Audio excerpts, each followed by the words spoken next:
Doctor, yes. आयसीयूतला patient कधी शुद्धीवर येईल? नाही, तसं काय अजून सांगता येणार नाही.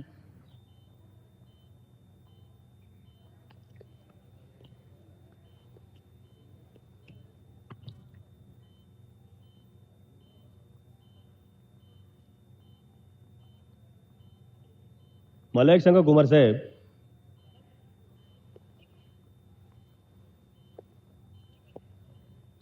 समजे लोक खाली होते, पण त्यावेळी तुम्ही तिथे वर काय करत होता? वाचत बसलो होतो नॉवल. नाही, हरकत नाही, आम्ही पण वाचतो नॉवेल. पण नेमक्या त्याच वेळी तुम्ही तिथे कसे आणि एकटेच? एकटाच म्हणजे काय 10 जण लागतात का पुस्तक वाचायला बरोबर?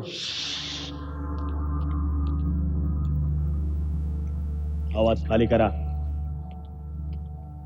हॉस्पिटल आहे. काय झालं कुमार? काय नाही जयसाहेब, मला काय वाटतंय, ज्या माणसानं राधाबाईनं ढकलून दिलं ना, त्यानंच तुमच्या पोराला पळवून नेलंय. किडनॅपिंग केस झालं. काय असणार?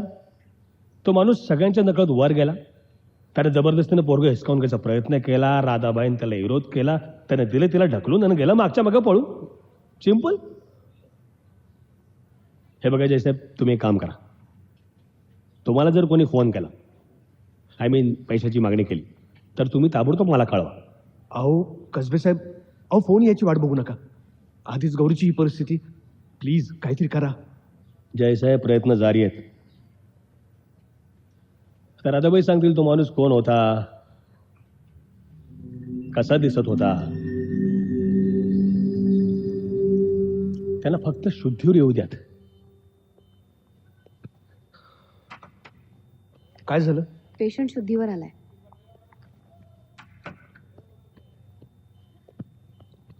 आई,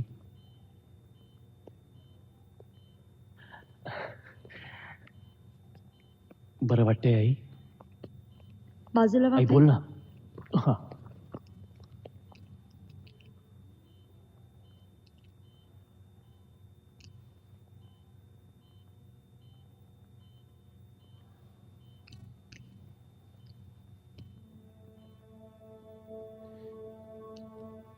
सॉरी, शी इज नो मोर.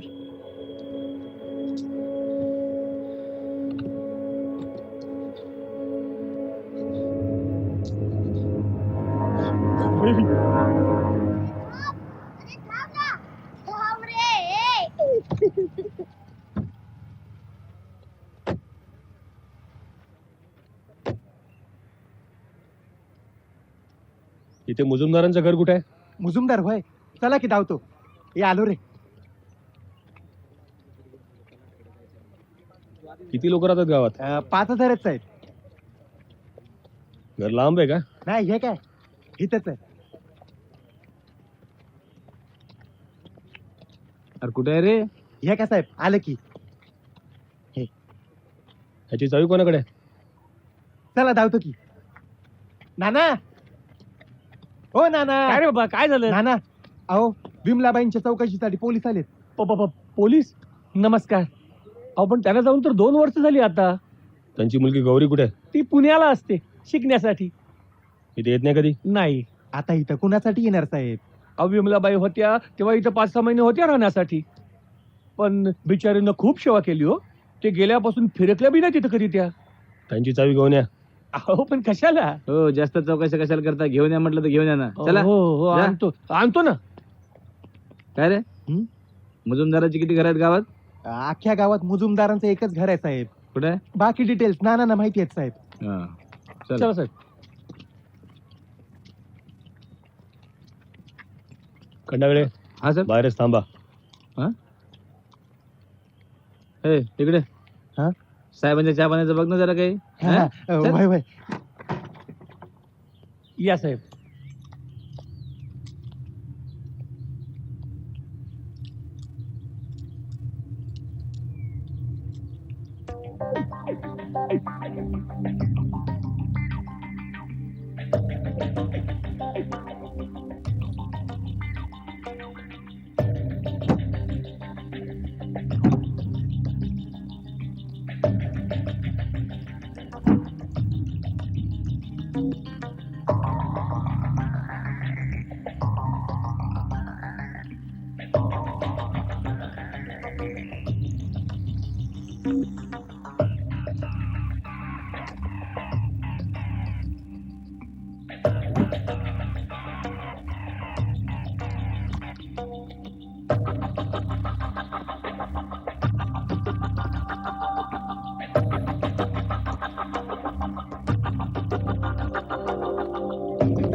जयचा काही फोन? नाही, ते दोघंही पोलीस स्टेशनला गेलेत. नील कुठे असेल पापा? सापडेल, लवकरच सापडेल. शोधतोय ना आपण.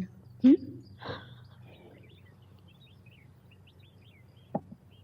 तुमच्या आईची जबानी घेता आली असती तर बरं झालं असतं. गुन्हेगार सापडेल बघा.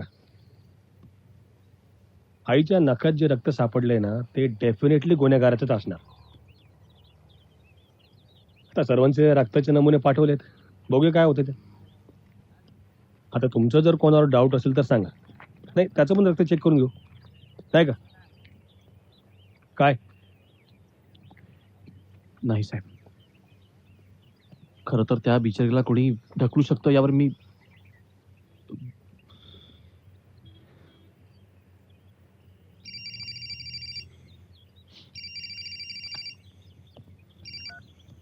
हॅलो, काय?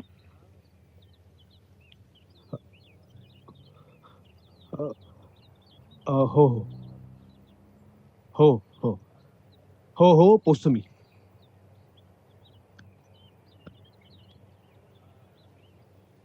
काय झालं जयसाहेब, एनी प्रॉब्लेम? नाही नाही, काही नाही. आदेश, चल निघायला, घरी लवकर बोलवलंय.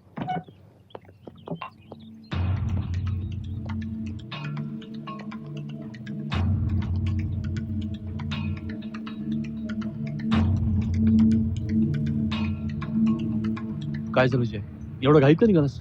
किडनॅपर्सचा फोन होता. काय? कोण आहेत ते? माहित नाही, पैसे घेऊन बोलवलंय. कुठे? थोड्या वेळाने फोन करणार आहेत. पण मग हे कसबेला सांगायचंस ना? डोंट बी अ फूल आदेश. नील त्यांच्या ताब्यात, आणि गौरीला सोडून जर आणखी कोणाला कळलं ना तर ते नीलचा. Oh god, Neel. Relax relax relax relax Jay. Don't worry, काही होणार नाही. चल, मी येतो तुझ्या बरोबर. नको आदेश, माथी फिरू आहेत ते. मी रिस्क घेऊ शकत नाही, मी एकटाच जाईन. पण जय, आदेश, जय, जय मी पण येते तुझ्या बरोबर. इथे कोण माणसं कशी असेल, काय करतील, काही माहित नाही, आणि मी तुला घेऊन जाऊ शकत नाही. जय प्लीज, काय व्हायचं असेल ते होऊ देत. I don't care. नीलला मी जोपर्यंत बघत नाही ना तोपर्यंत माझ्या जीवात जीव येणार नाही.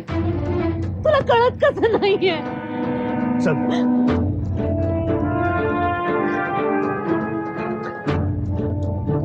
आमच्यापैकी कोणी यायला पाहिजे. नाही नाही, काळजी करू नका. टेक केअर बेटा.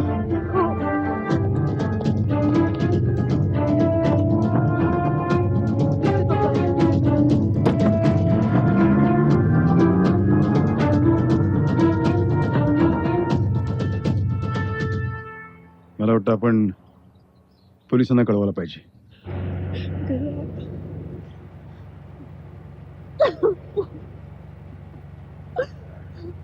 अच्छा, म्हणजे गौरीबाई स्वतः हट्टाने गेले जयसाहेबांबरोबर.